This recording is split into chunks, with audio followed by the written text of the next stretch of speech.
Hello, everybody. Welcome to another wonderful live stream. We're here at Surface Productions. We're live. We have like the most amazing live stream for you guys today, and it's on the gold prices. Why are the gold prices soaring so much recently? Is it like a bubble, or is it like an opportunity of a lifetime? And there's so much going on in the world. Does the breakout of gold prices mean that the world is shifting towards a more volatile future? Because obviously there's one war closes and then there's like two more wars that open. So recently, Pakistan and Afghanistan have been fighting, and there's a lot of broader skirmishes, and even we hear of an attack on Kabul, the capital of Afghanistan, and so much has been happening. And now that the Gaza front is closed or there's a ceasefire for a bit, now America and Israel are thinking of attacking Iran's nuclear bases. They did attack on Iran a few months ago, but now they really want to go for the kill switch. And Venezuela is another hot topic that is going on, and it might be that America wants the Bagram Air Base back from the Afghanis. And why does America want that? It means that there is going to be like a war with China. America wants to bring the war with China to China's border. And if it's in Afghanistan, it can really go towards a conventional war, while understanding the Chinese mentality. They are dominating the world, but they don't believe in any wars, and they've never been good with wars. They have been preparing for a big war with a big military, but they haven't fought a conventional war for a long while.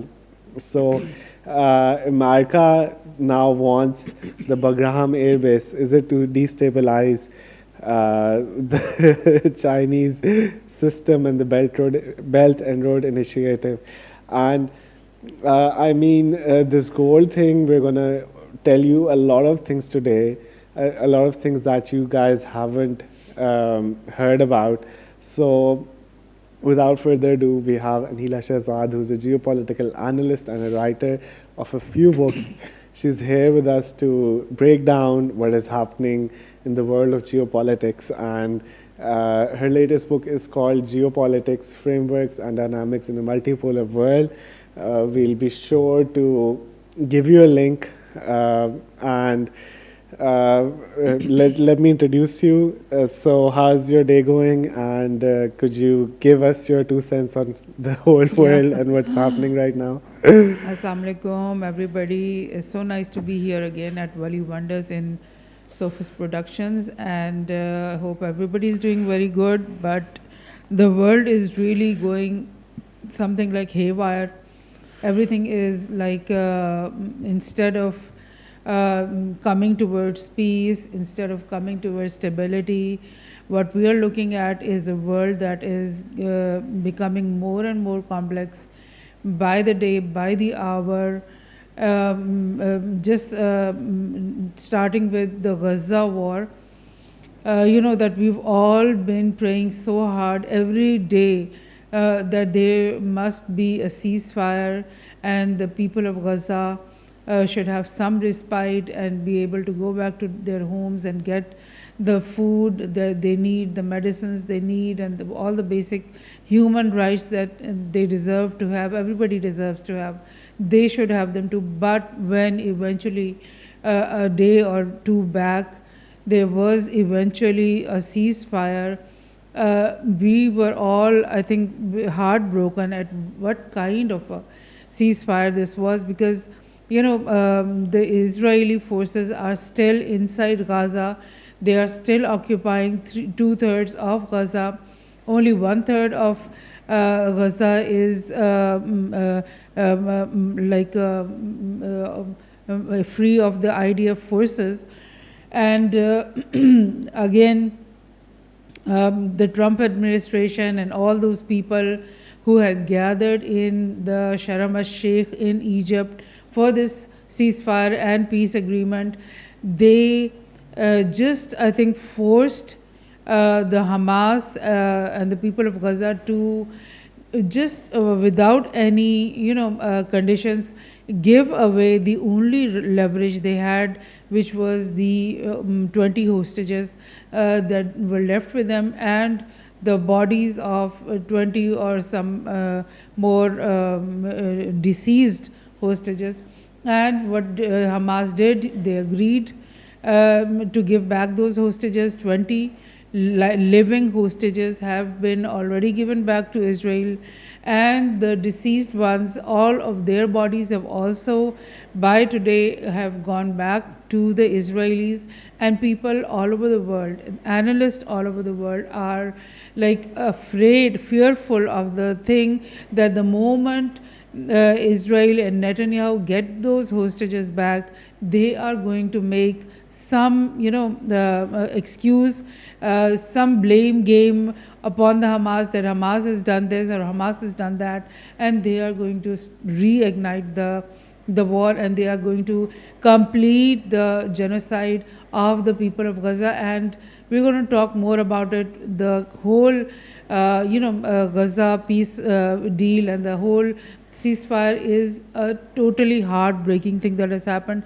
We're going to talk about that. And the topic you have chosen for today, Wali, is also so interesting. It's about gold and about how swiftly gold is like getting more and more expensive by the day. And people all over the world, people are not actually aware, or they're not like taking note of this thing, that how fast gold is becoming a key commodity in global economy. And not only have the central banks of all the countries, many of powerful countries have been stocking and piling gold in their the vaults of their central banks. And even the Western countries, including France and UK and Germany, and the US itself has been piling up like tons and tons of gold in the last year or the last few months. And every, these powerful countries, they all know. And they have like, it feels like that they have like talked about it already, and they are ready to change the monetary system of the world and bring gold back into the game and make gold kind of a standard, monetary standard, with which if it's not like actually equal to all the currency of the world, but at least there has to be some reference with gold.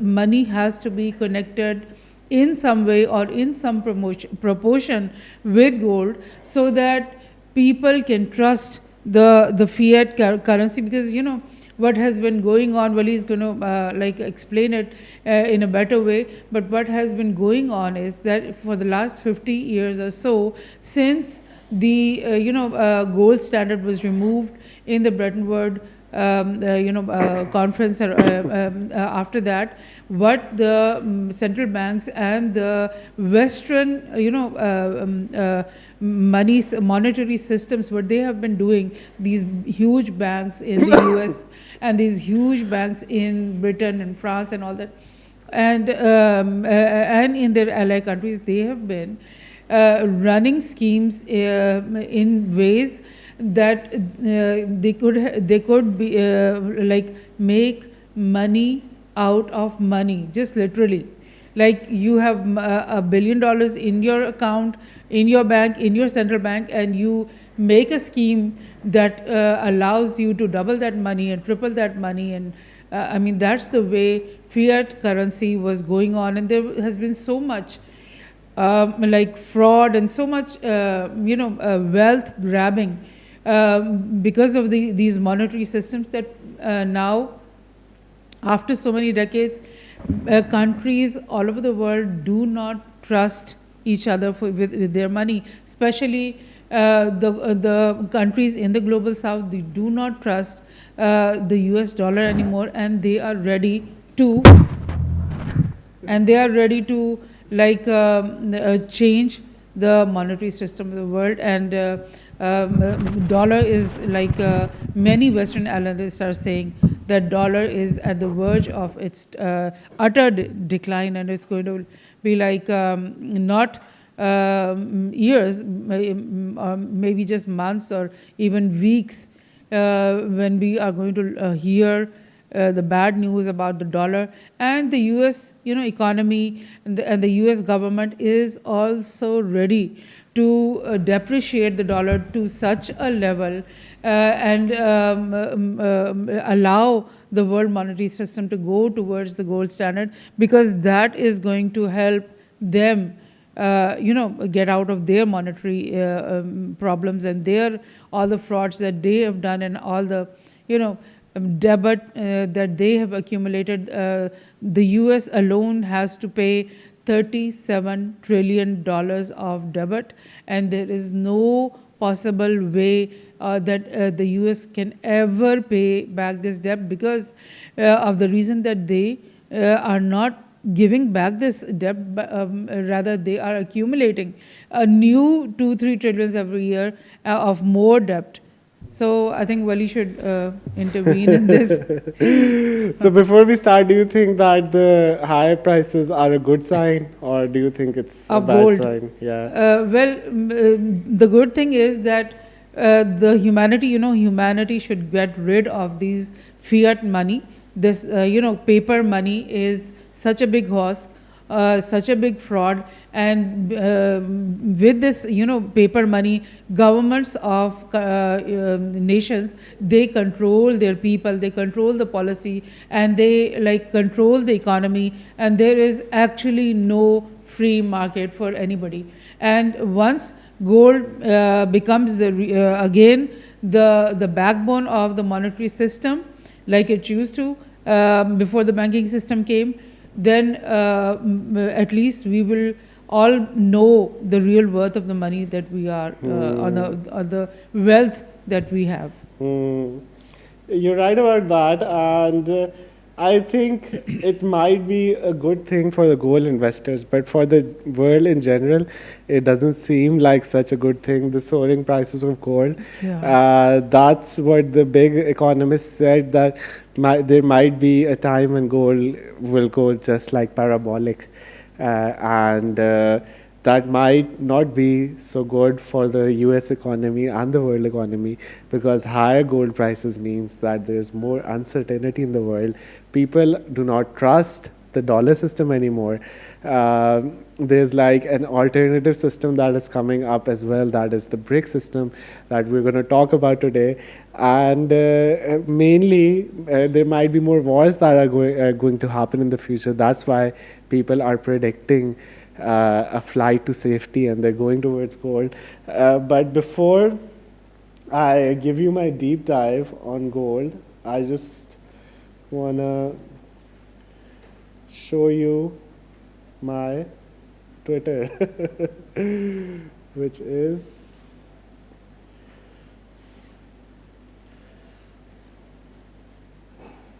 so yes.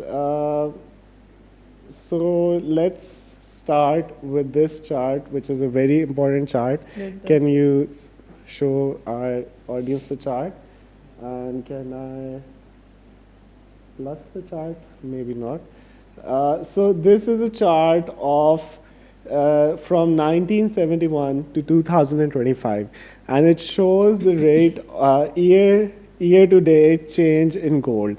So starting from 71, gold went up 16% in a year. 72 was 48, 73 was 73%. What a coincidence! Coincidence that in 1973 gold went up 73%. In 1974 it went up 61%, and then it went down.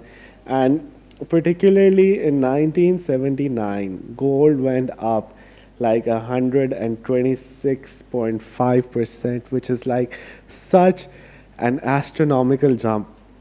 And then we see the time of the 2008 financial crisis, in which, particularly in 2007, 2009, and in 2010, gold went up like 31%, 25%, 29%, which is also a very good number.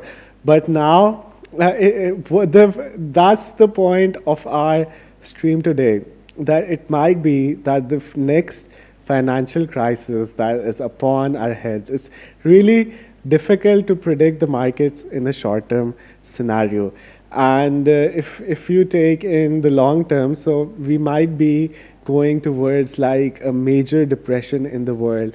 And the 2008 financial crisis would look like peanuts in front of the upcoming financial crisis, because it's going to devastate the whole world and the whole economy. Maybe the world is already feeling recession, and the normal average people are already suffering a lot because of the rise in inflation, the everyday costs, which are the heating and the transportation cost and the electricity cost. All of these have been going up, especially the food prices have like double, tripled in the last 5, 10 years. And it's like the worst thing for normal, everyday consumers. And it's going to be like people the everyday people are feeling the effects of inflation, and they're feeling a recession. But the large caps like the Nvidias and the Apple and the Microsoft, they're making a new all-time high every other month. And right now stocks are like at an all-time high, and gold is at an all-time high.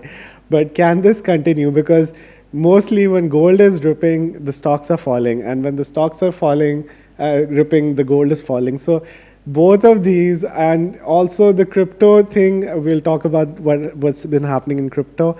And crypto was also at an all-time high last week when we were doing our last stream, and then it fell like it was the biggest liquidation event, $19 billion of liquidations in just 15 minutes.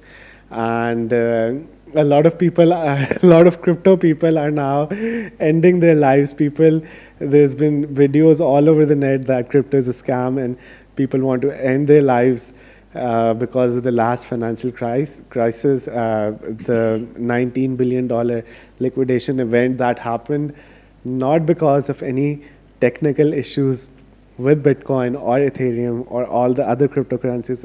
It happened because it happened because a tweet that Donald Trump did, and it crashed the whole of the markets. And after 2 days, Donald Trump said that there wasn't going to be a problem with China. They're not going to implement like 100% tariffs, and then the markets rebounded. So it seems like the world economy and the markets are more going on Trump's Truth Social account. There used to be a time when people used to buy Bloomberg terminals so they could get the latest news and they could trade on that news. But all that in 2025 has gone to trash, and now people are they're using Donald Trump's Truth Social account to predict the next pump or dump in the financial markets.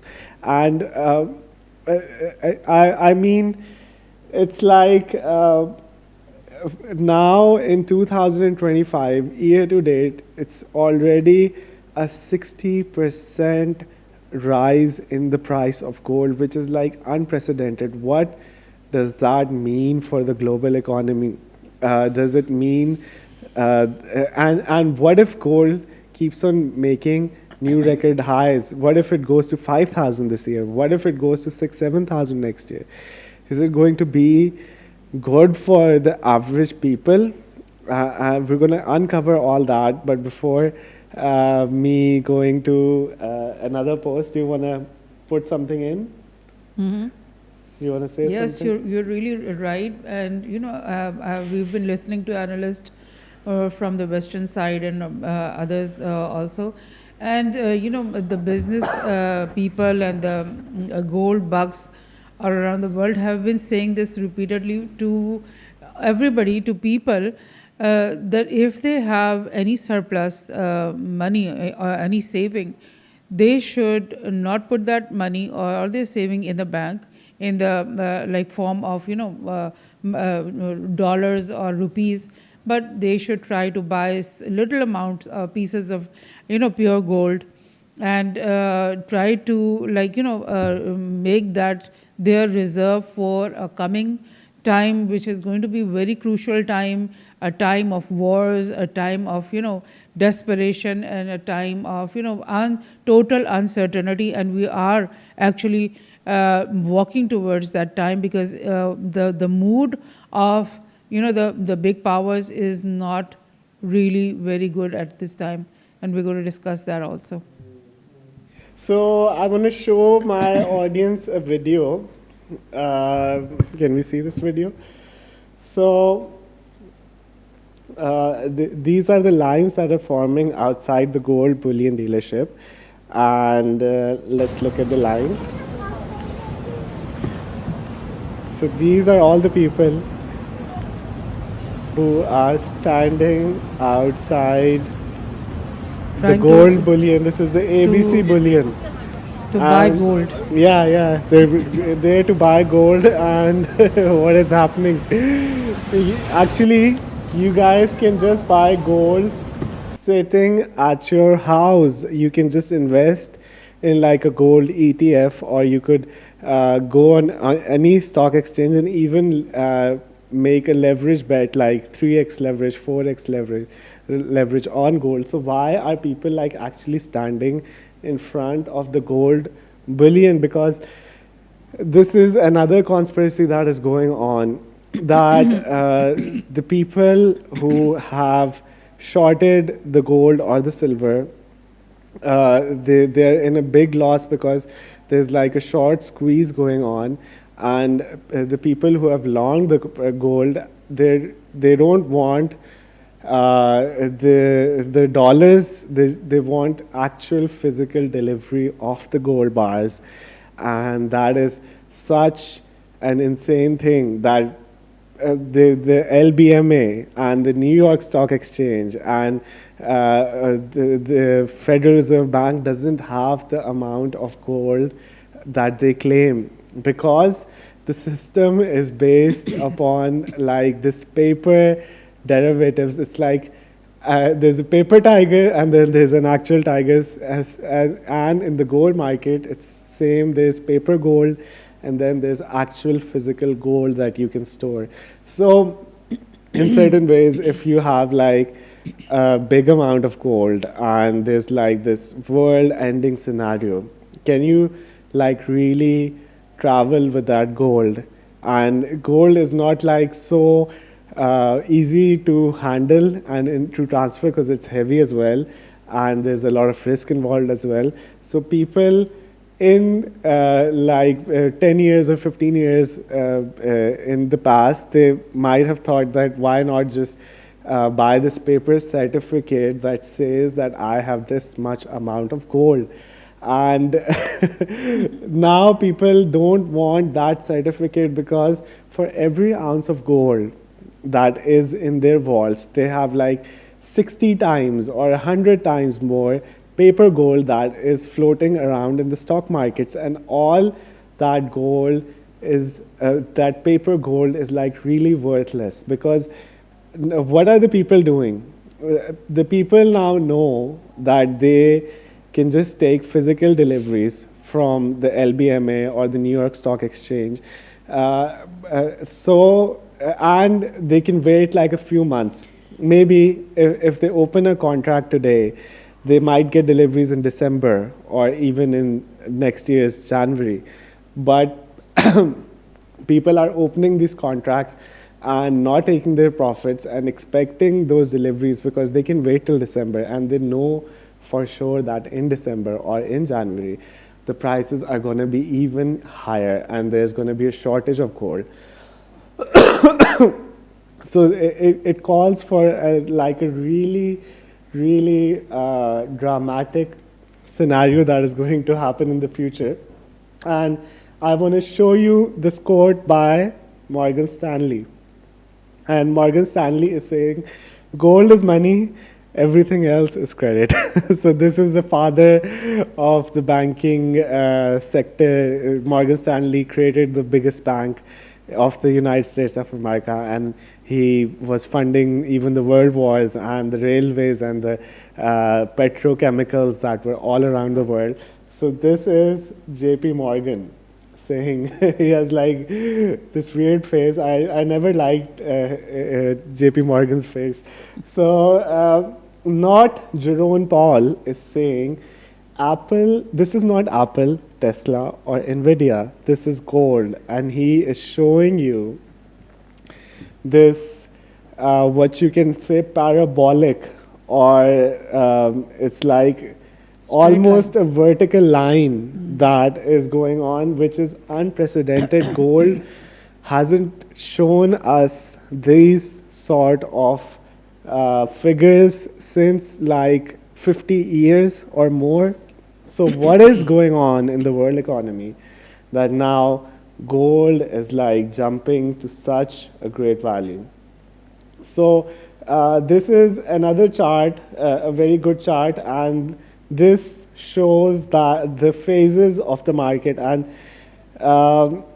there was hope and optimism, like when gold was around $2,800, and then when it crossed like $3,000, people started believing that it was going to go high.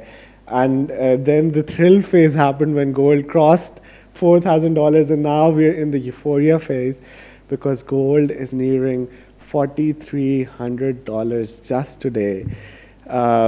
It just broke $4,300 for just a second, and then it came down. I don't know what's the price. We'll check in a bit, and we'll tell you the price, the live price of gold that is going on. And that is also such a big thing that is happening, that on YouTube, usually when we used to watch a video and there was like this thumbnail saying that gold is now $3,000, we used to open it and the actual gold price would be $3,000. But these days the price is rising so much. I guess it's gone like $80 up today, just in today's day, and it was like $60 up yesterday, and it was like $100 up a day before that. So we see this headline that gold crosses $4,000, and when we're opening the video, gold is already $4,300. So we're not amazed by these YouTube thumbnails anymore, because it's going on in such a speed that even if you talk, if your video comes out 2 or 3 days later, the gold prices have gone like $200-300 over and above what you were already claiming to be such an incredible gold price. So coming to the next thing, so another Twitter user says, another night, another 300 billion in market cap for gold. He's saying that the gold market cap has grown by $300 billion, and the gold market cap is right now $29.5 trillion, which makes it the world's largest single asset that is available right now, and it is worth more than 7 NVIDIAs combined. And NVIDIA is no small company. It's like $3.5 trillion company. So gold was like a relic. It was like this metal which you keep in your vault, and it's no use for anyone. It doesn't help you in the economy. It doesn't help you in technology and other things. And NVIDIA was like the poster child of the United States stock market, and Tesla was like the new thing, and Amazon was like this invincible thing. But now we're seeing that gold can really outperform. I mean, if you gain like 18-20% in a year in the stock market, that's considered like a big thing. But here we are talking about 60% in a single year. and there might be small pullbacks here and there, but eventually it's going to go even higher, which is like such big news. So um, we want to show another tweet. It's over 4,300 already. Already? What's the price? $4,310. Oh my God. So our title was gold above 4,300, and it wasn't above $4,300 when we were posting the video. But now, since you guys are seeing the video, it's like $4,310 per ounce. So it's like really a parabolic move. Gold hasn't done these things in the past 50 years. Even in the 2008 financial crisis, gold wasn't soaring at this rate, because that was like a baby crisis compared to what is coming, and it really scares me. And the great Marty says, RSI hits levels not seen since 1973. Price above the monthly Bollinger Band. More upside possible amid geopolitical and market risks, but vigilance is required as oscillators show signs of overheating. Consolidation would be healthy. Yes, that is such a good point, because when something is going up in a straight line, you want it to stick to a certain price so that the price consolidates and people then get more bullish. Because if it's just going in a straight vertical line, it can come down in a straight vertical line as well. So we have to see the floor. So people were calling like $3,000 floor for gold. I mean, if there's like a big pullback, gold could go to like $3,000 per ounce. But now people are talking about $4,000 floor level. So the prices and the figures are changing day by day. And you can see from the chart that I'm showing right now as well that gold, it's like overheated. Gold was overheated, overbought when gold crossed $3,500 per ounce. Economists were predicting, major economists were predicting the next level to be like 3,600, and gold would rally to 3,800, and then it should have gone back down, and that would have been a bullish, extremely bullish signal, and gold should have consolidated around 3,600, 3,700 for a bit, and then it should have moved up. But we didn't see that. We just saw like this vertical line when gold crossed 3,600. Now every day we see it's like up $50, $100, $50, $100, and now it's on $4,300. And is it overbought? Is it like, does it make sense to buy gold? No, absolutely not. But what if I tell you that it's even going to go higher, and it's even going to make less sense in the future? And we're not financial advisors, we're not financial analysts. We're just talking about what's happening in the world. We're not telling you to buy gold and make like a decision based upon this live stream, but that is what is happening. And I want to show you this video. This is the Russian minister, and he's talking in English. So I'll read the subtitles and I'll translate it to you. And he's saying the US is now trying to rewrite the rules of gold and cryptocurrency markets. Remember, the size of their debt is $35 trillion, which is a humongous number. And these two sectors, crypto and gold, are essential alternatives to traditional global currencies. Washington's actions in this area clearly highlight one of its main goals: to urgently address the declining trust in dollar.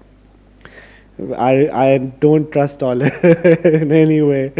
So as in 1930s and 1970s, the US plans to solve its financial problems at the world's expense. And how so? This time by pushing everyone into the crypto cloud. Over time, once part of the US national debt is placed into stable coins, Washington will devalue that debt. Put simply, they have 35 trillion currency debt. They'll move it into crypto cloud, devalue it, and start from scratch. What an amazing plan for the US. You call that, there's a name for this, na? So क्या कहते हैं? Scam, the biggest scam of the world. Biggest crypto scam of the century. Like you were talking about this big liquidation thing. You must explain to our listeners what like actually happened in that, no? Because people are not really. I'm also not really. That is like a news that has been going on the internet. And let me play you a video so we can really understand what happened. It was like the biggest liquidation event that the world has ever seen. The coronavirus crash was like $1.2 billion, and the FTX crash was like $1.6 billion. But this crash was like $19.8 billion, and people are so pissed that they're taking their lives, and people have lost everything. There's like more than 15 wallets that had above, and not just 15, might be much more, that had above $15 million in their accounts, and they got liquidated in just like 15 minutes. And there was this guy who had like $50 million in his crypto account. Now, $50 million is like such an astronomical number that you could just retire and spend the whole rest of your life with a golden spoon in your mouth and sitting on a yacht with all the best amenities, and still your money won't run out. And this guy had $50 million, and it just vanished into thin air. There's this token called Atom, and it went to 0.001. So imagine if there was a leverage trader who had taken a long position, he would have been totally annihilated, no matter how small the leverage position would have been. So not only did people get like, the people who were on the long end, they were like truly decimated, but people who were even shorting the crypto thing, they couldn't get their positions out in time because there was a glitch in Binance that happened. And I don't know what's like so computer intensive that Binance has to do that whenever there's like a tweet from Trump, the whole system goes down. So people who were shorting and who were supposed to get millions of dollars couldn't get those millions of dollars out because at the time when the crypto fell, they couldn't close the positions. The Binance was having working. a lot of errors. And the most interesting fact of them all, that just minutes before this crash happened, just minutes before Donald Trump made the tweet that he was going to impose 100% tariffs on China because of the rare earth mineral restriction, a person came on Hyperliquid and he placed a $330 million bet just minutes before. And he was placing bets. He placed a few bets, and the last bet he placed was 1 minute, less than 1 minute before Trump made that tweet. And as soon as Trump made that tweet, Bitcoin fell from $120,000 to $102,000. And this guy came out exactly at $105,000. And he made like an astronomical $80 or $90 million in just 15 minutes. So people are saying, is that luck? Would you like open like a $330 million position on exactly at the time when Trump was going to say something, and you didn't know anything about that, and you actually got out of that position as soon as the crypto fell? So it seems like insider trading at its peak. And Yeah. what can one say? I mean, it erodes the trust in all of the stock market, in all of the cryptocurrencies, because if there's insider trading going on and a few people who are friends with Donald Trump or even Barron Trump, because Barron is like a big crypto geek and people are predicting that this guy who's made like $90 million in 15 minutes might be Barron Trump or one of his friends, but it turns out it wasn't that guy. It was some shady bit forex exchange guy who made that money. A point still remains that it erodes the trust that people have in these markets, which is the crypto market. And I think what that Russian guy was saying was that the U.S. government is going to tell their people to invest instead of in these Bitcoin or these things, invest in the stable coin, and then the stable coins gets like bigger and bigger, and then one fine tweet is going to go all the way down, and whatever people have invested is going to go. yes, It's it's a something like form that. of digital currencies. We call them CBDCs, central bank digital currencies, which were introduced, and they had such a big backlash from everyone. So they thought, why not do this other thing, which is called the Tether, and it's the USDT, US dollar Tether. And Tether now owns trillions of dollars of securities, of US treasuries. And it now holds like, it's like one of the biggest collectors of gold. So Tether is buying gold hand over fist, and Tether has made some other investments to get its thing secured. But what it really is just the central bank, the Federal Reserve Bank, saying that they want like $1 trillion of digital currency, and the currency appears out of nowhere. And actually, when the crash was happening, they just minted like billions of dollars of Tether in like a minute or two to save Binance. And what is happening? I mean, in a capitalistic world, you let the company fail. You want the best companies who are providing the best services, who is the companies, the exchanges who don't have any glitches. You want them to remain, but now you're just printing billions of dollars just because one of the exchange is going down. And the Binance CEO is currently $92 billion. He started a few years ago, not even 10 years ago, with less than $1 million, and now he's at an astronomical $92 billion. And these exchanges, they make like an astronomical number whenever there's like fluctuations like this and people get liquidated. So there's like a big conspiracy that CZ was also in on this huge big scam, and it's like So the thing is, average people, like most of the humanity, they don't know all this. This is technical stuff, and people like you who are into this thing, you guys know. But what about the average people? Average, 90% of humanity, they don't even know the terms. They don't know what crypto is. They don't have the technical know how to do business in that field. So what happens to the that's the thing.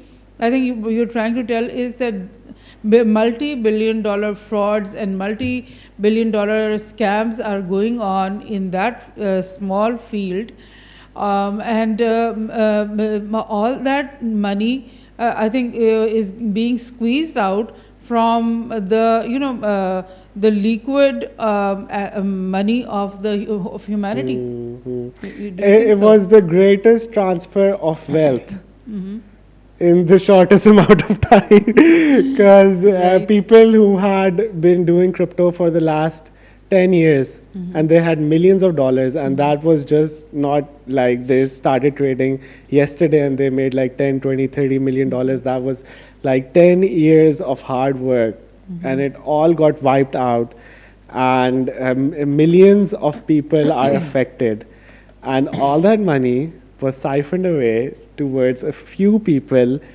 who actually had some those. insider information that the market was going to go down. And what happens on Monday? Donald Trump comes up with a tweet and says, everything's fine.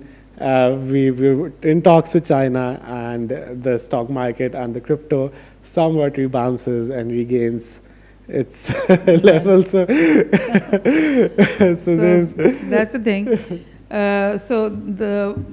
Are you going to? No, you should. So what's happening in the world is after this Gaza Israel ceasefire, what people are saying, analysts are saying and talking about is that it seems like that this ceasefire is not an actual ceasefire because Israel is being given so much privilege, so much power, so much concessions in this peace deal that literally and practically Israel is going to either go on with the genocide, go on with killing these Gaza people, or maybe Gaza is going to be handed over or made a slave of Israel in so many ways, because the government, the transitional government or whatever institution that Trump has announced that he is going to make is something like an international force, something like that. And Trump is going to be heading that force, and it's going to be a transitional type of government. And in other words, Trump or the US is going to be controlling the Gaza Strip. There will be no freedom for the people of Gaza. There will be no freedom for the Palestinians who have been giving their lives, giving their blood, doing all the struggle for the last 70 years. And in the end, what they get is a government that is being governed by Donald Trump himself. And he has said that he wants to bring Tony Blair in for this governor's thing. And just imagine, it's so heartbreaking that something like 70 or 80 years, and I think 1948 from till now is something like 75 or 78 years that the Britain gave this land of Palestine, which was a mandate land given to Britain by the League of Nations, and Britain, who was controlling this Palestine, this land as a mandate, conspired with the Zionist organization and gave this land, a big chunk of this land, to Israel.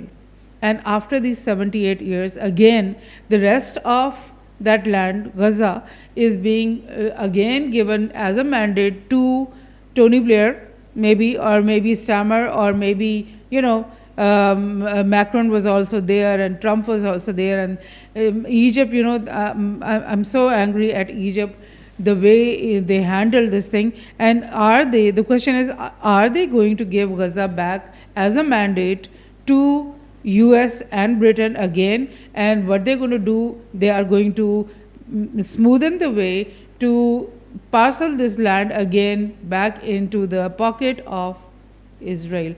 So this is this thing. Middle East is not going to be peaceful. Middle East is going to remain in chaos. There will be no peace. The Palestinian issue will not have been resolved. And after that, what there is, fear in international community is that Israel and the US are preparing for a bigger war against Iran.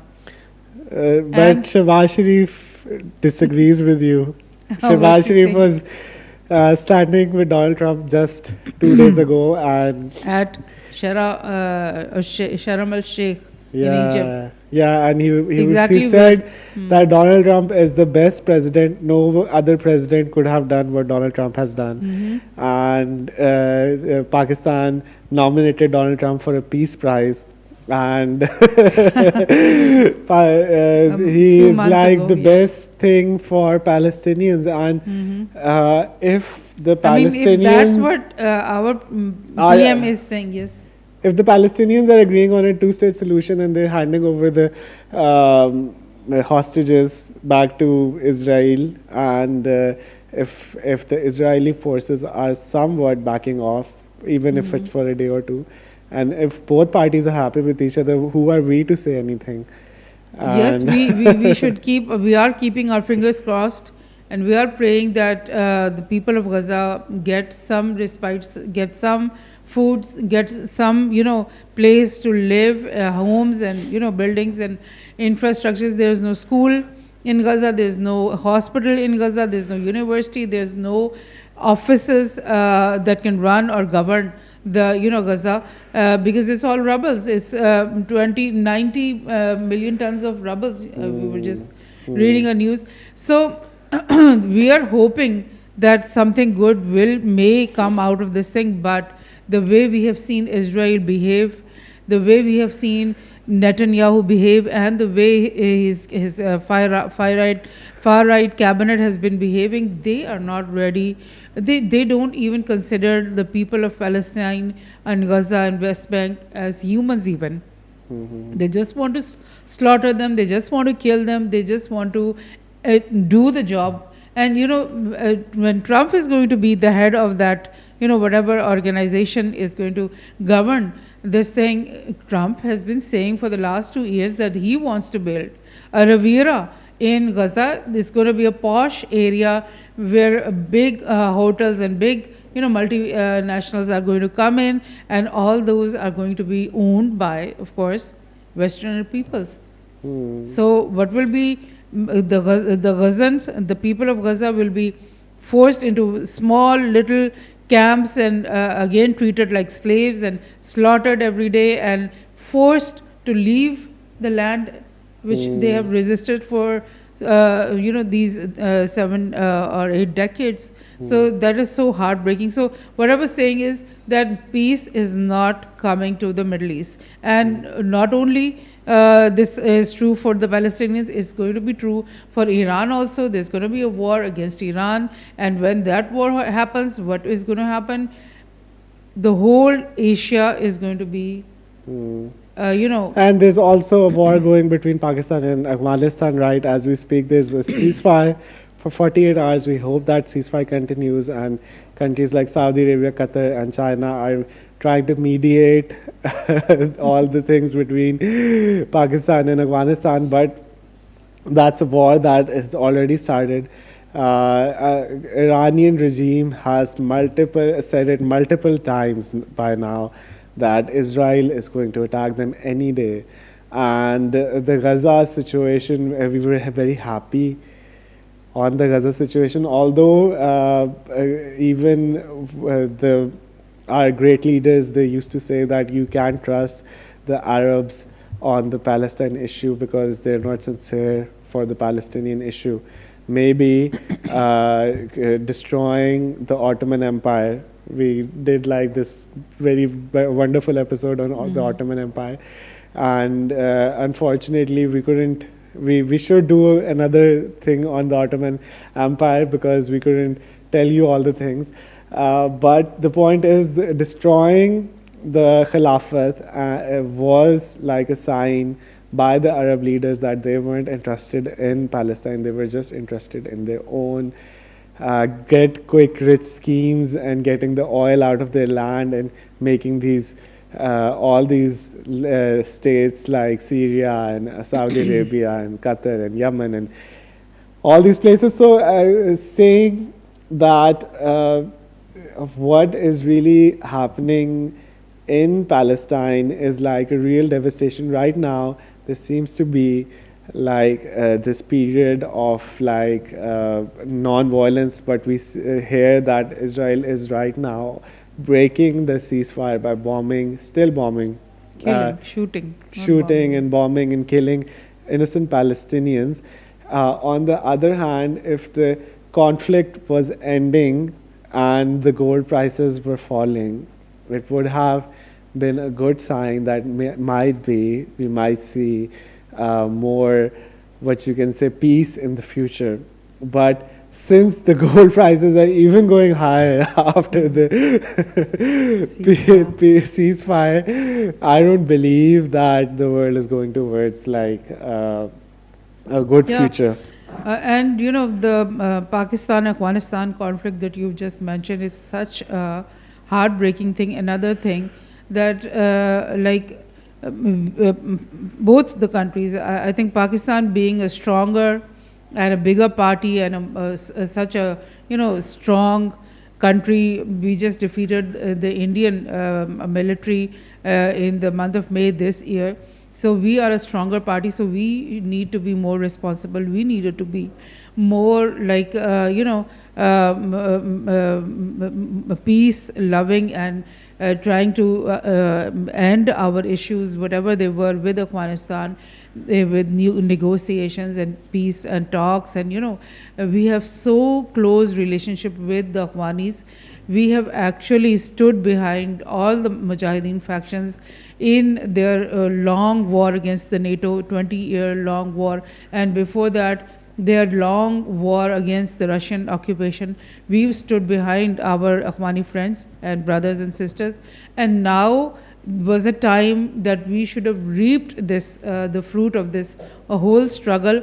Of course, the Afghans have fought for their freedom. They have earned their freedom, but Pakistan, being their brotherly, neighbor and friend, and a friend of, difficult times, should have been so close to Afghanistan and so, coordinated with this country and reaped the fruits of this, their victory.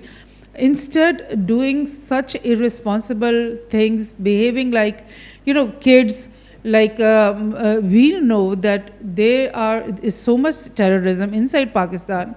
There are so many groups that hide in places and then just come out on one fine morning. They will come out and make a terrorist attack and then go in hiding again. So if we, being such a strong country, cannot control things that are happening in our soils, how do we expect that the Afghan Taliban government, being a nascent, they've just come out, they don't have funds, they don't have money, they don't have resources, they don't have trades with countries all over the world, so their hands are tied also. So what do you think about America wanting the Bagram Air Base, and is Pakistan helping in a way? If we are going to behave this way, it seems like we are actually helping the US. So the same US that we stood behind the Afghan Mujahideens to defeat and to kick them out of this Afghan soil. But people are like, where in the past the USA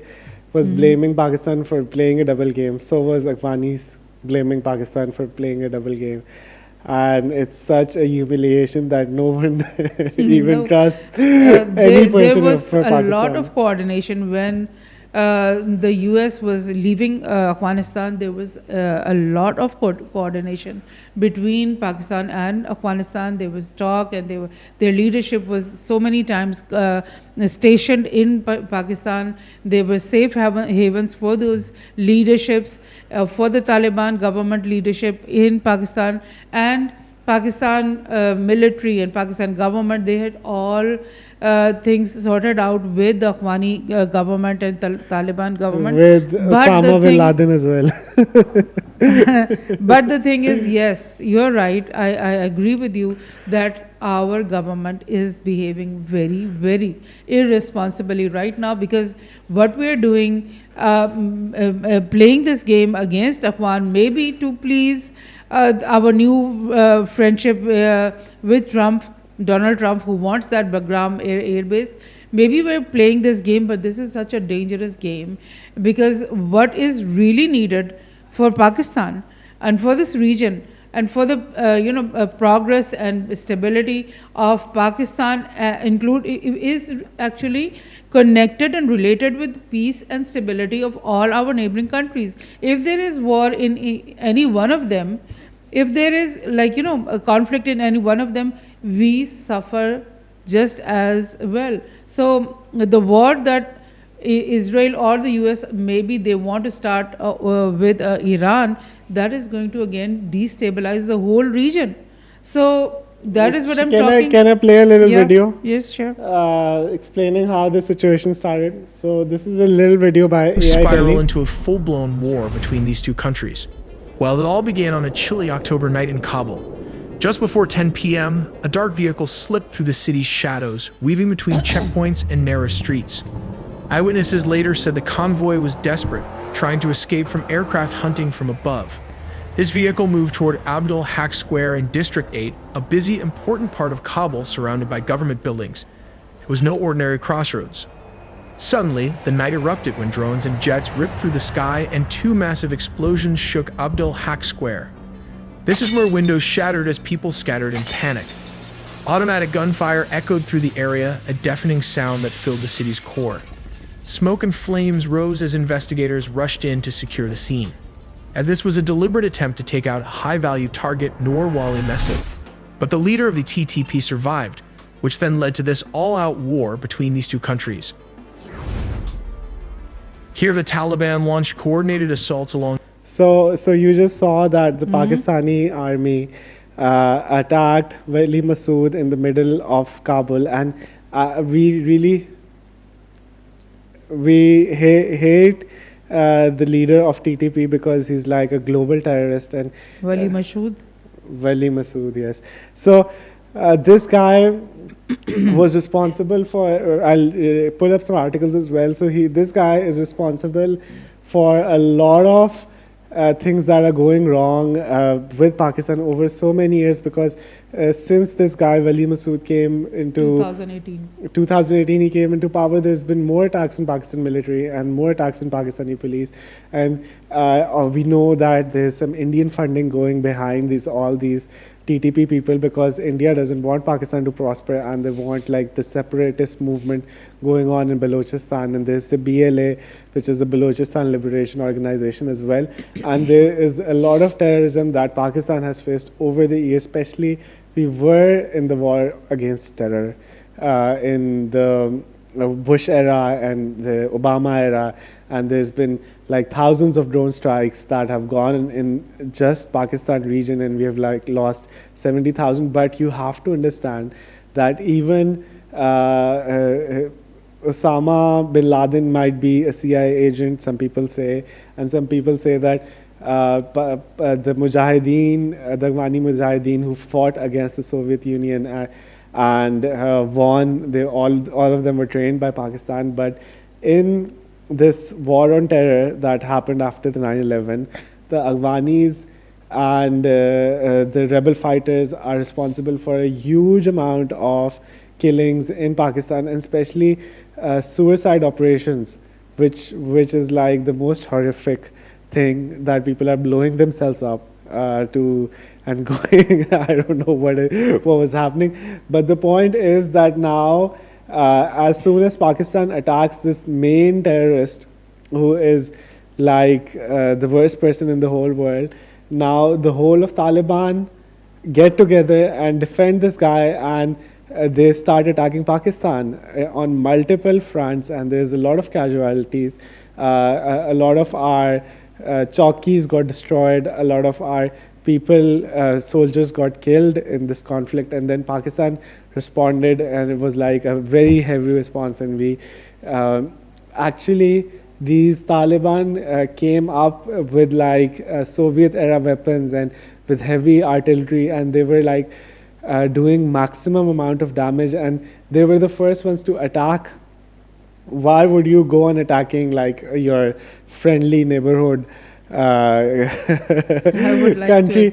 So and then the twist comes that the other faction in Afghanistan, they're like two different factions. One is controlling the artillery, the other is commanding something else. So both of them are fighting with each other as well, and the Taliban government might get ousted, and they might lose power, because there's like this power struggle going on, and no one is listening to these Taliban leaders and the other leaders that Afghanistan has, and there's like little pockets of these Taliban fighters who are fighting on their own without any orders, without any directions.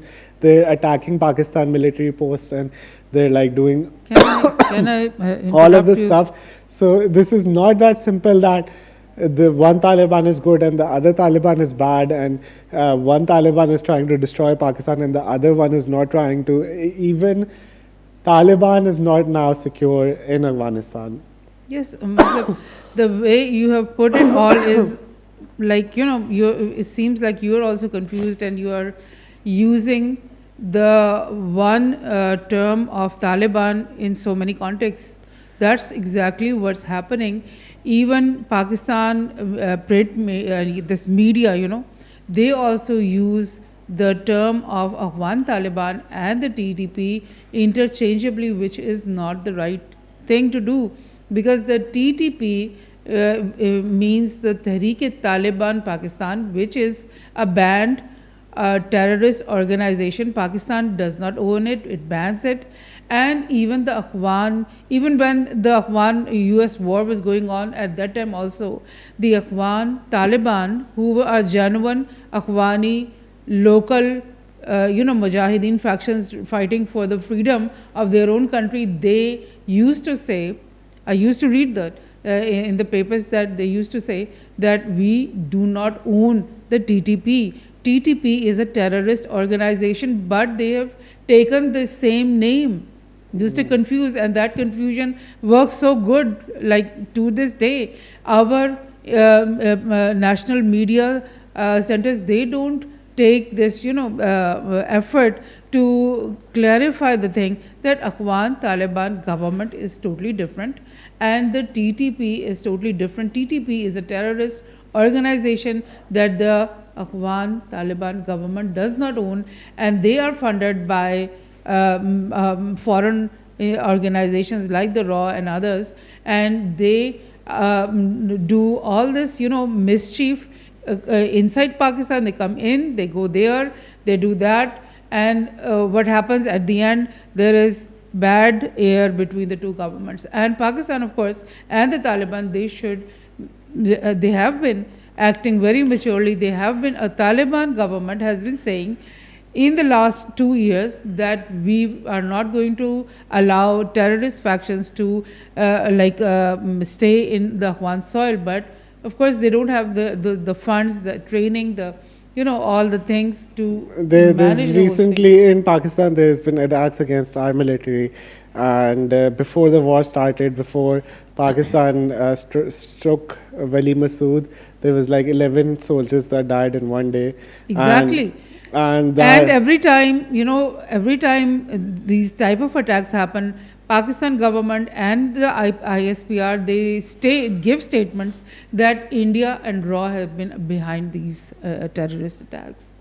So the thing is simple, but we confuse it, and those people who are not in favor of Pakistan-Afghanistan friendship, they highlight these things and they misquote these things, and they just want this bad air to prevail because they are some liberal type of people in Pakistan. Also there must be people like that in Afghanistan, because up till the US stayed in Afghanistan, inside Kabul, all the people inside Kabul were pro-US because they were like collaborating, and Taliban was fighting against Kabul the whole war. So there is a big educated class inside Kabul and inside Afghanistan who are still pro the West.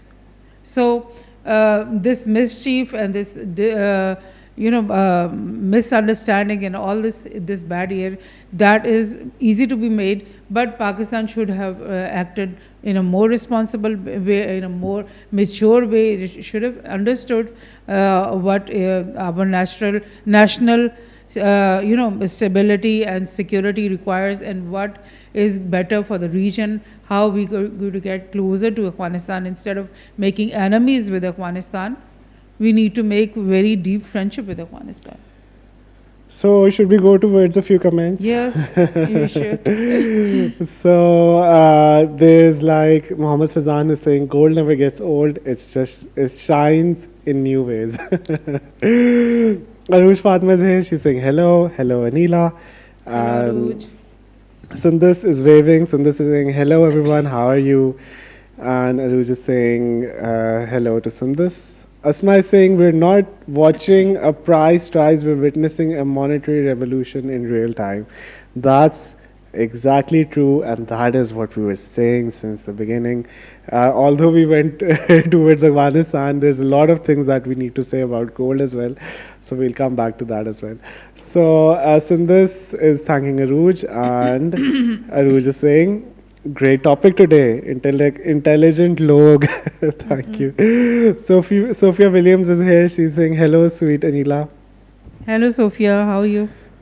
Asma is saying gold is the new king. Sundas is saying yes, true, well said, Asma. And Aruj is saying dollar dying, gold rising. Now we want to talk about the BRICS as well and why the dollar is dying and why is gold making all-time highs. And Hafza Meed is here. She's saying, hey, funny vlogs, sent a message, then retracted that message. And Rahman Mansoor is saying, are we witnessing the end of fiat money as we know it? And Hafza Hamid is saying, my favorite gold, but बहुत expensive है, इसलिए I like diamonds. No, Hafza, you should go for gold at this time. Diamonds Invest are a little forever. yeah. Whatever little we have, we should try to invest in gold. Asma is saying, very funny Hafza. And Hafza is saying, actual diamonds is my nickname. Acha, acha. Hafza's nickname is Diamond. Right. What do you say? Hira. Ah, Hira and Hafsa. Acha, acha. They might rhyme. Sundar Sanif, how long before gold crosses $5,000? Yes, that Oh. is like a really good question, and we're going to break that down for you guys. And Rahman Mansoor is saying this is a paradigm shift.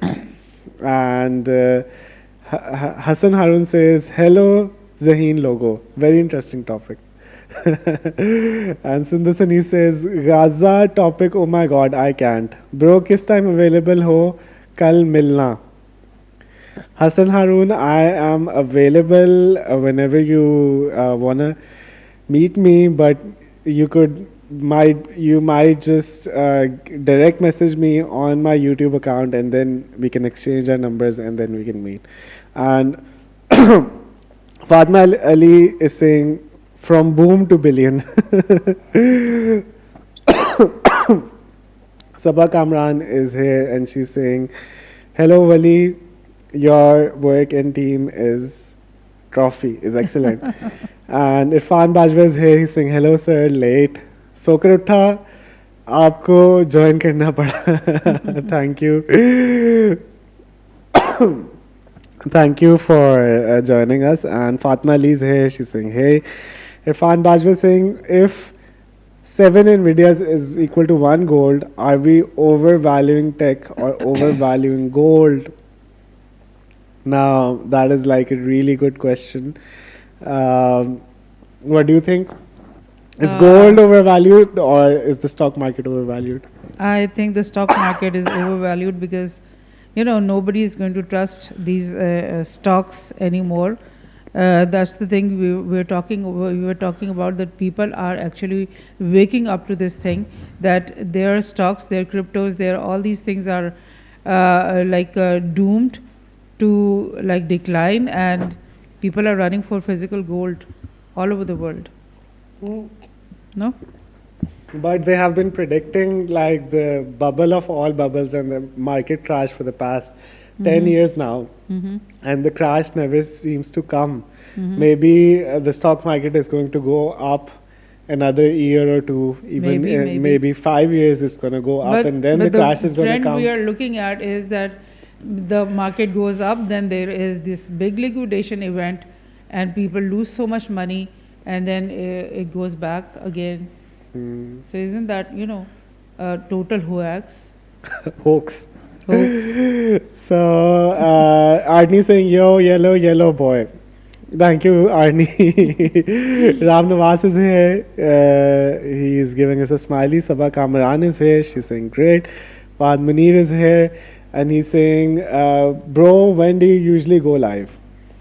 We usually go live very late in the middle of the night. Javed is saying, hello, ma'am.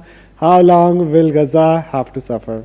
Yeah, really, we are still praying for the people of Gaza, and we have to keep on praying because this ceasefire is really, you know, totally unreliable. Janta Mir is here, he's saying hello, and I'm here, and Rida is saying hello. Every ceasefire feels temporary, what next? And Hassan Harun is saying, bro, Miss Anila has shared the number, but you don't respond my call and messages. Who is this Hassan Harun? Do you know this guy? Hassan, if you have given a message, then please write your name in the message and tell us that you. He's saying that he's already given his number to you. Oh, please do give another message, and I will respond, inshallah. Inshallah, Hassan, we'll talk very soon. Do give your name in the message also. No? So I guess we'll coordinate with Hassan. And coming back to our topic, Arnie saying, yellow boy looking fresh and happy. Kya reason? The reason is that I'm yellow is that gold is going up and up, and that is also the reason for my happiness. Although we don't have any gold. So I want to show a graph, and can we see split screen? So yes, gold chart looks like this. Ram Nawaz is saying why you skip his comment.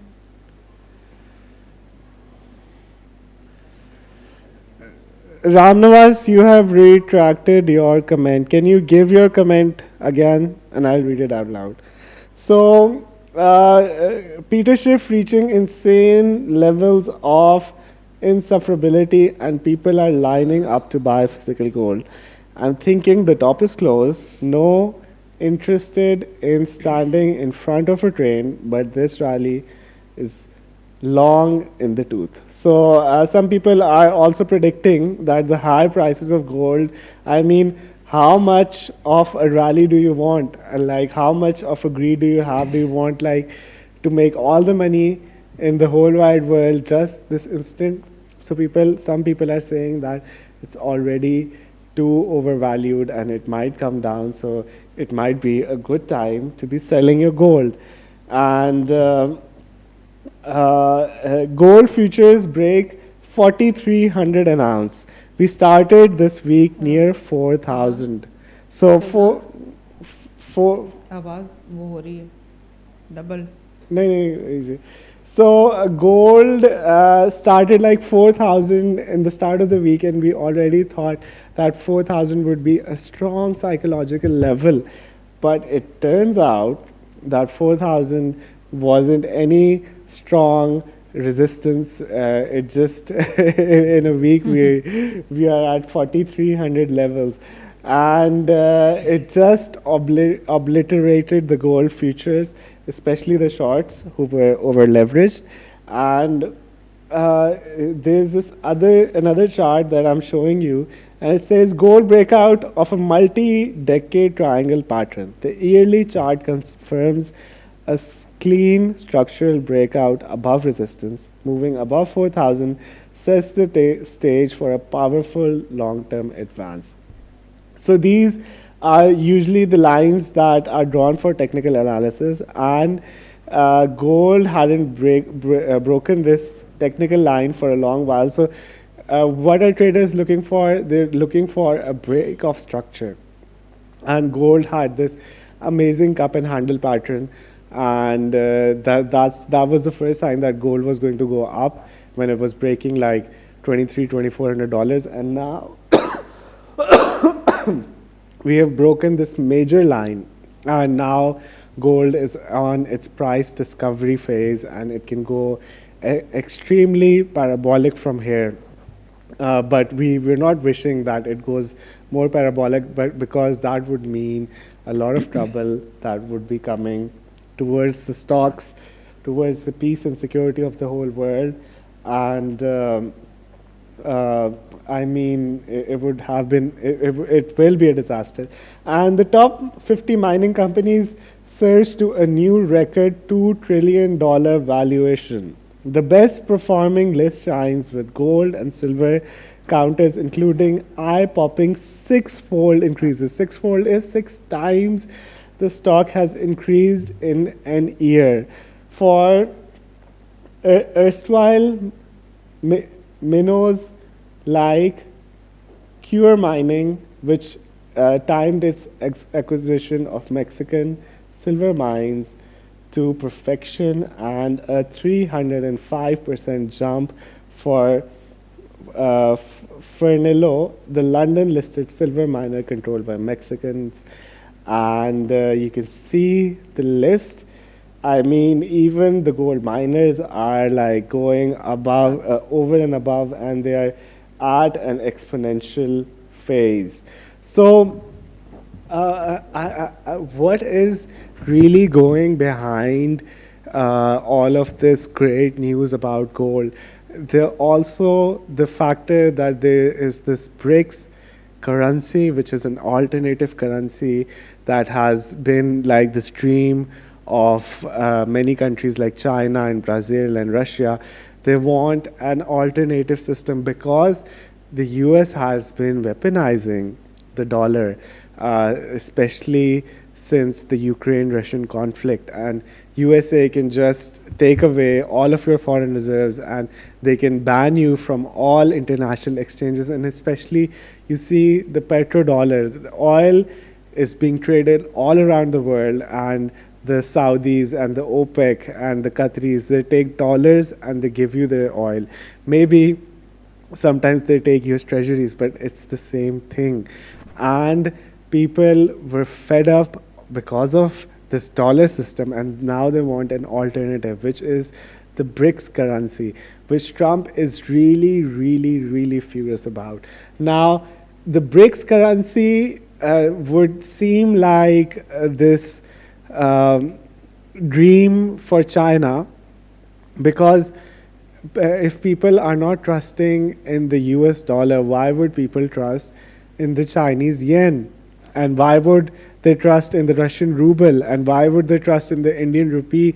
Because all of these economies are far worse than the United States. And people like China would trust the United States more than they would trust Russia.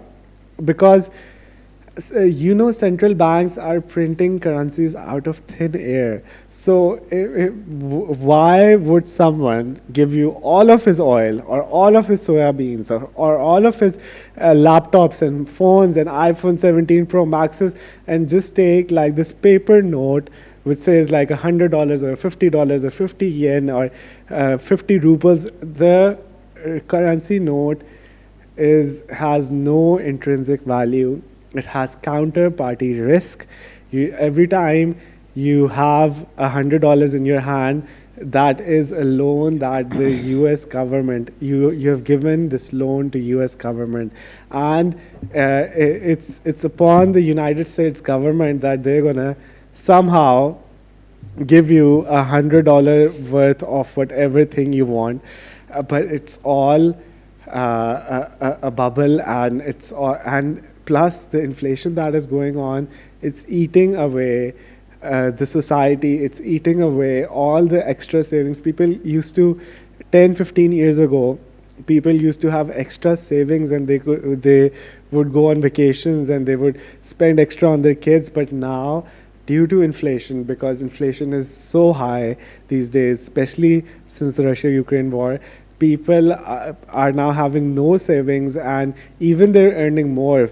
Let's say someone was earning like $3,000-4,000, now he's earning $6,000. Still, he doesn't have enough money to pay his expenses, because inflation is like an invisible tax on your income, which is going to totally decimate and destroy everything you love and like. Point remains that we're talking about the BRICS currency now. this is all coming true because China is now opening gold vaults. The first one they're going to open is in Hong Kong. The second one they're going to open is in Saudi Arabia, and the third one might be in some Latin American country like Brazil or Argentina. And what they're going to do is, let's say that you give your goods to China and take some yuan for in exchange. Now you want to be secure and safe. So China is sending its gold overseas in a vault, in a secure vault. And if you want to get your money out, you can just go to that secure vault in Saudi Arabia, in Hong Kong, or in Brazil, and take gold for all the yuan that you have. So that is such a revolutionary thing that is happening today in front of our eyes, that it's totally gonna destroy the dollar system. So what do you think about these overseas offshore gold vaults that are gonna pop up everywhere around the world, and they're going to be controlled by the Chinese government, and they've been hoarding gold for the past 10 years, and they're not showing the true figures. They say that they have 3,000 tons of gold, but we all know that they're the number one producers of gold, they're the number one importers of gold, and central banks all over the world have been buying gold hand over fist. So what does the retail, the normal people know that the central banks, what does the central bank know that the normal people don't know? Because the normal people are not buying gold.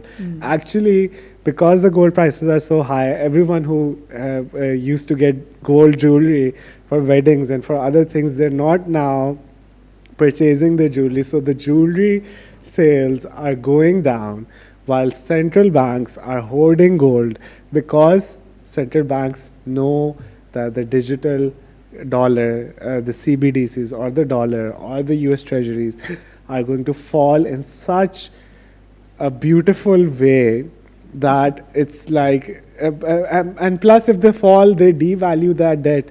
So let's say that Japan gave like $1,000 to United States as debt. Now, when you devalue that $1,000 and that $1,000 doesn't even have the purchasing power of a single dollar, so now the debt is devalued and America can start fresh.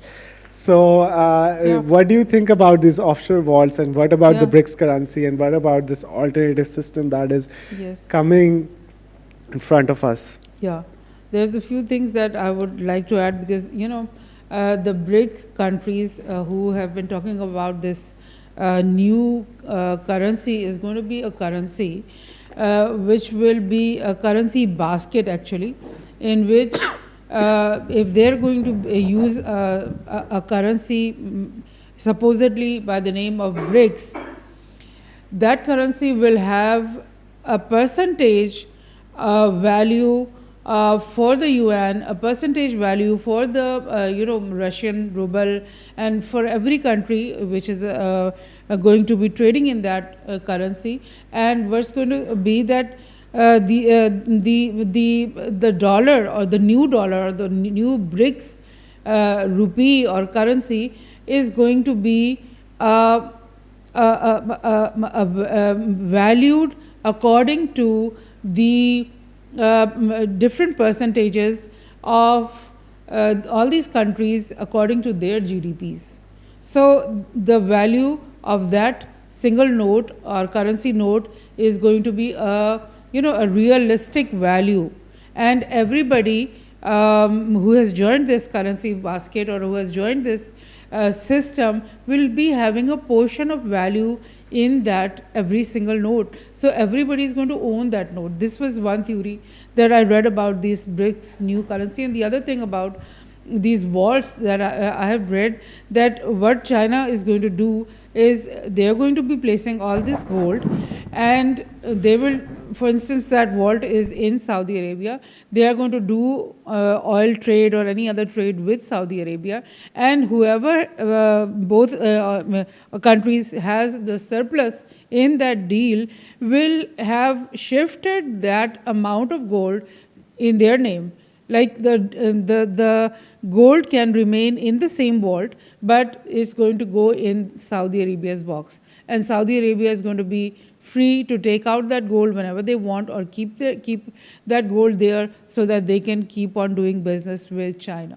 So that's a type of a monetary system which everybody can trust, rely on, and everybody can know that yes, true value for my product has been delivered to me. So this was the thing about these gold vaults, and already there's one in Doha being established, one in Saudi Arabia, one in Hong Kong, and I think one more. 4 or 5 have already started working, or started being constructed. Yeah. And we also want to talk about artificial intelligence, because there have been many bubbles over the past 100 years. The last was the 2008 financial crisis, which was there was this bubble in real estate. The real estate prices were going so high, and the debt was so cheap that people could really borrow a few $1 million from the bank and invest in real estate, and the real estate would go up and up and up. And in 2008, it finally crashed. Everything crashed, and there was this housing bubble in 2008. In 2001, there was this dot-com crisis. Dot-com bubble was when every website that had a .com domain had millions of dollars of valuation, and then they suddenly found out that all these .com websites were like worthless, and 99% of them crashed. And before that, there've been many similar crashes. So what is the crash that is going to happen in the near future? People are saying it's the AI bubble that is like grown so massive that it's like over leveraged and overvalued at its peak. What's been happening with AI? It's like really interesting. Is AI helping us achieve more than what we could have without AI, or is it just a fake promise? First of all, we have to understand that building these data centers is not easy. It's not inexpensive. It takes billions of dollars, and it takes a huge infrastructure. All that investment could have been done towards like the betterment of society, towards all the homeless people all around the world, and even in America. The streets of America nowadays is really looking like third world countries. There's like trash all over the place. In LA, in the suburbs of LA, it looks like a third world country, while if you look at the DHA in Lahore in Pakistan, it might look even better than Los Angeles. The situation is so dire. But there's like this huge income disparity between the rich and the poor in the United States of America, and the people who are like rich are getting richer and richer. They're becoming billionaires, and soon there's going to be a trillionaire in the world. So what is the AI bubble doing? It's requiring this infrastructure that is of billions and billions of dollars. And energy. Yes, that was what I was going to say, that it requires like so much energy that there's this city, and it's like it has like thousands of homes, and it has warehouses and factories, and the city is taking a lot of electricity. Now they're making these data centers that are taking as much electricity as the whole city combined. And who is paying for this electricity? It's the everyday consumers who are living in that area. So the electricity prices are going like up and up. They're going like threefold, twofold up. People are paying more on the expense of these trillion-dollar companies like Nvidia, like Facebook, like Amazon. who are building the data centers in their areas. So if you are like a $1 trillion company and if you want to make a data center, now give me a viable solution on how you can power that data center. Because if you're just saying that I'm going to build my data center and everyone else in the whole city is going to pay for that electricity, that is not reasonable. So, and remember the AI the AI that is going to control our society, that is going to be this revolutionary AI, is going to be built upon the data centers that we are building today in 2025 and in 2026, and these are humongous data centers, and they're no joke.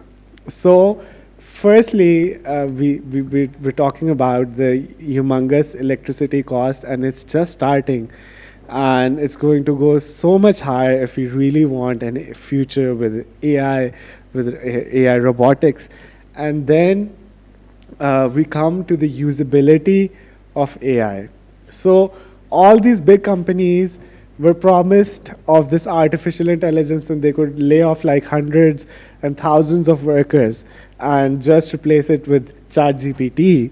But the situation is not that good, because AI, yes, within a few minutes, AI can scrape the whole of internet and give you like interesting points. Maybe I want to do like a video for YouTube, and I can go on ChatGPT and I can tell it to gather all the spicy facts about my topic and give me a nice script, and it will do that in seconds, which is unfathomable, and no human could ever, or no other program could achieve that level of sophistication. But the problem occurs that AI is hallucinating a lot of things.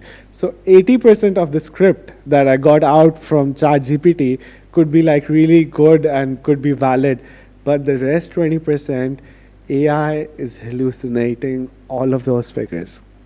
So if AI, and also AI is not just hallucinating, AI is also writing some articles. So some shady AI, because since the advent of ChatGPT, now we see people used to write articles, and they used to write books, and they used to write scripts and films, and now everything is just artificial intelligence.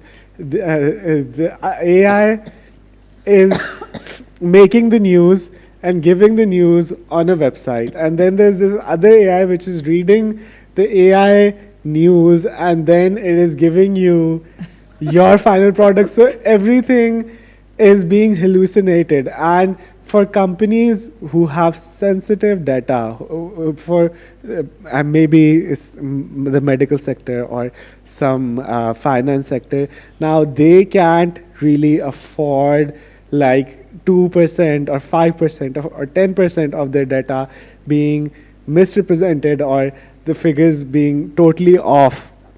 So what are they going to do? They're going to put more people just to check that AI. So AI gave this whole 100-page presentation, and it was such a glamorous.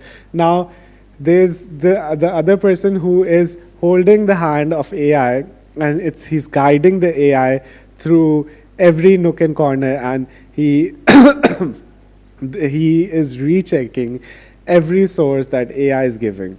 So instead of reducing the time, it's actually taking much more time, because people have to double, triple check the AI.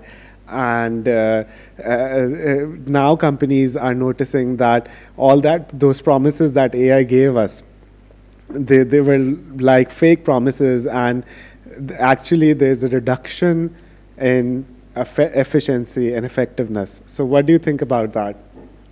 Yes, that's all very correct that you've been saying, but you were talking about the AI bubble.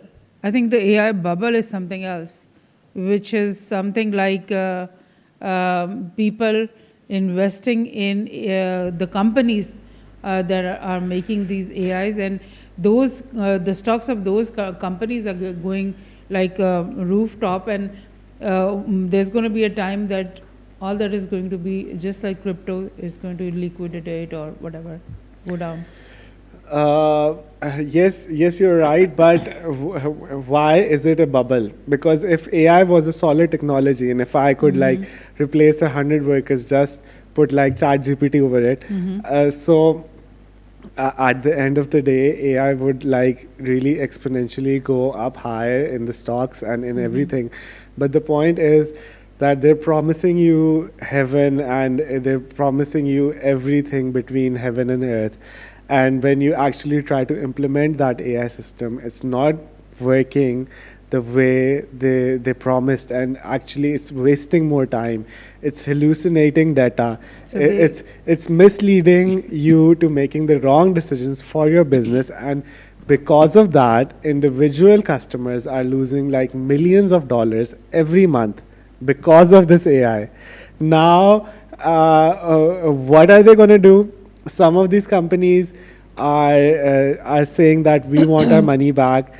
We don't want to invest in your AI systems, and these AI stocks which are overvalued so much already. I mean, if you were in Silicon Valley and you knew how to operate Microsoft PowerPoint and you knew how to make a presentation, and you just say anything about AI in that presentation, you're getting millions of dollars of funding, and people are pouring money Yeah. into AI Ah, for the past like few years. people have And made it's so gonna, many, companies, AI companies, just to gather that money. yeah, yeah. Fake companies. Yeah, and what is Nvidia? Nvidia is providing those chips that AI is going to be, and if the AI bubble gets collapses, then where does Nvidia chips go? Where does China. where does the $600 billion of profit that Amazon just made this year? And actually, Facebook is not making money through artificial intelligence, but they have already invested hundreds of millions of I think dollars your in their uh, AI data centers. audience is not really it's complicated stuff that you're talking about, so people are getting like यार बस कर जाओ, कौन इतनी फजूल बकवास सुने अब? This isn't about profit, it's about protection. Gold is telling us something big is coming. So Azin Ali is saying, check my message please. Who is messaging who? And Hassan Ali is saying yes. Asmal Munir is saying क्या my which situation क्या मुझे बोल रहा है? Hassan, check your mail please. I talk to your agent. I'm so worried about your situation यार. अच्छा अच्छा. Hassan is talking to Asma. And don't discuss personal. I don't know what is going on with the messages today. okay, just make your Final comments. I mean simplify whatever you're I think they're fighting with each other. Are they? No, I mean, I've been talking for like already an hour, 40 minutes. Do we want to talk about like another topic other than AI? And to just wrap it up about the AI, I was just saying that AI is in such a big bubble and it's going to explode sooner or later. And that is also why gold is going up, because people, if AI bubble goes like burst, then all the stocks are going to go like down in such a drastic way. Even a single tweet from Donald Trump, he said like 100% tariff on China, and that just decimated the whole stock market and the crypto market. So what happens if now when, because how do stocks move? They move on the news. So all these big YouTubers and all these big news organizations and all these researchers are now putting out articles and videos and information that AI is not that good. It's actually wasting a lot of money, and it's like destructive and detrimental towards businesses. So what eventually happens when all of this news is coming out, then the bubble pops, and a lot of companies, like 80 or 90% of the AI companies, just vanish in thin air and they just go bankrupt. So what is going to happen? That is going to be a very bad situation, and to mitigate that, people are now lining up in front of the gold bullion banks, and they're buying physical gold as much as they can. Right. So, do we do what do we want to talk about? Well, I would remind everybody that a few months back, Donald Trump, on his Truth Social, made this, tweet type of thing, where he said that whoever controls the gold makes the rules. So a few months back, Donald Trump admitted in his own tweet, whatever you call that, on Truth Social, that gold is going to be the real thing in the coming near future. And these type of hints give us the idea that the US is complicit in this, total change of the monetary system of the world. US is inside this game. They want to devalue their dollar. They want to get rid of their debts, and they are stacking as much as gold as they can, and they will be in the same game. So, like it's a very big game that's been going on, and the common people, average people like us, we actually have no idea what's going on and what's going to be our future. Ordinary people might have no future at all in the coming near future. Yes, there's depression, and then there's market crashes. But what happens is that the ordinary people suffer the most, because all the rich people, they're just going to bail. They're going to get their money out of the bank, and they're going to move towards like this paradise island. And who is going to face the worst economic conditions is the ordinary people who don't have food to eat. In the 1920 depression that came in USA, people used to ration food. They used to eat beans and potatoes and the things that were like really cheap, and they used to ration that. One day if they eat beans, then the other day they can't eat beans. They'll wait for 2 days and then eat the beans again. So things like that, which happen with the general population. So also, do you want to talk about what's been happening in Venezuela? There's this news article. Can we pull this up? So, to the left. So, hold on a second, guys. So, I think you can scroll down. Now the guys can see. So, Trump approves CIA operations in Venezuela. What we know and what's next. So, the New York Times first disclosed the directive, quoting US officials who privately said the administration strategy is focused on removing President Nicolas Maduro from power. So Trump also said his administration was mulling a land attack on Venezuela.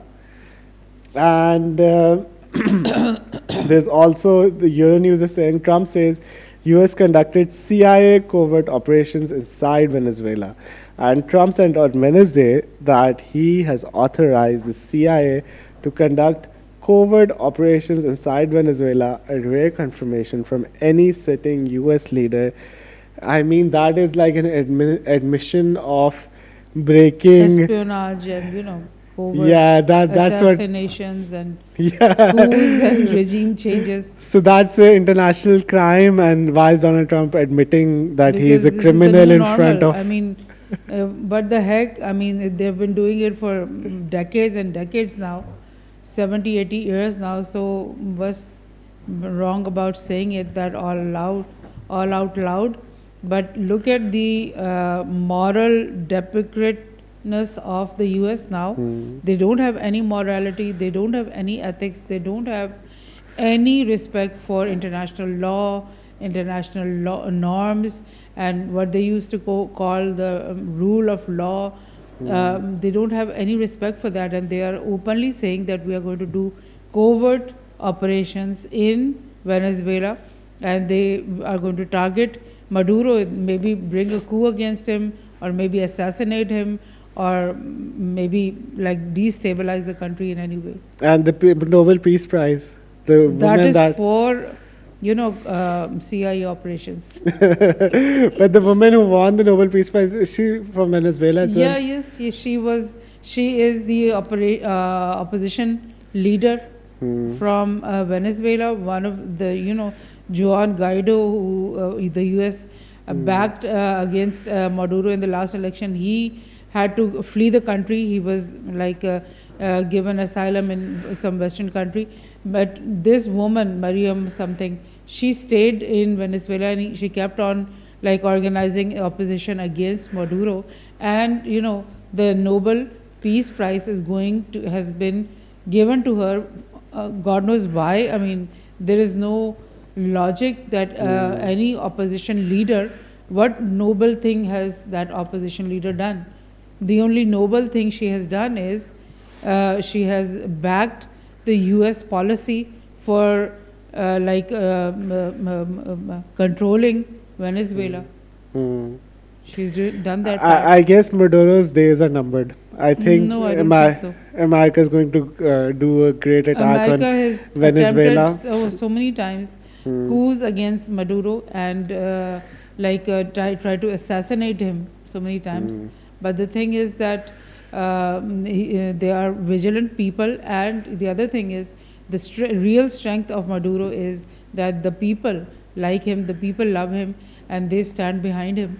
Because I would remind you that Maduro was second in line after Hugo Chavez, and Hugo Chavez was the person who brought this whole revolution not only in his own country but also in the whole of South America, which was called the Pink Tide, and it was all about kicking out US interest from South American countries, getting their own freedoms, getting their own sovereignties, getting control in their own countries. And that is the thing that the US doesn't want, and they can't stand it, that people can live freely and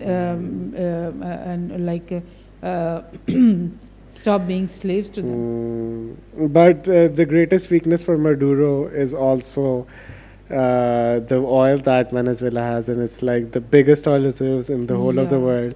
And It's America the has biggest, its blessing or eye. the biggest curse. Yeah. But And I've got another headline. Can we do the split screen? Yes. So Madagascar's new army ruler to be sworn in as Rajolina confirms departure. So as you know, Rajolina was the long time head of state of this. Madagascar is an island nation yeah. just So across African coast. So Madagascar is a francophone, ruled by, it was a French colony, and then French made them independent after the World War, and still French were controlling the currency and all the natural resources. Yeah. And in like an earlier episode live stream, we all told you about what France has been doing towards all of its former colonies. They've been taking their raw materials, like they took gave like 90 million for the uranium, and they took all the uranium from an African country, and they got that uranium into their what you can say reactors, and sold the same uranium for like 92 or 93 billion dollars, which is not like, from 90 million to 92 billion is like 1,000x profit. And what did the African country have? It had nothing. And that is how France has been exploiting. Now, one after another, all of these former colonies have been defecting from France. Recently, we see that in Burkina Faso, there's Yeah. this young leader who started this movement, and they're now focused on building Africa and not helping the French people, because the French would install puppet leaders in these African countries who were only worried about their own personal wealth and not the wealth of all of Africa. And they sold all their natural resources for like a fraction of a cost, and that made it possible for these tyrants and these leaders to rule a lot of African nations. Now, when all of these African nations have woken up and now they're feeling that they can make like 100 times more profit if they just take France out of the equation. Now France is falling, and France is falling in like the worst way. There's like protests going on everywhere. Their economy is falling, their political system is falling. So the chickens have come home to roost. What do you want to say about this Yes. francophone? Yeah.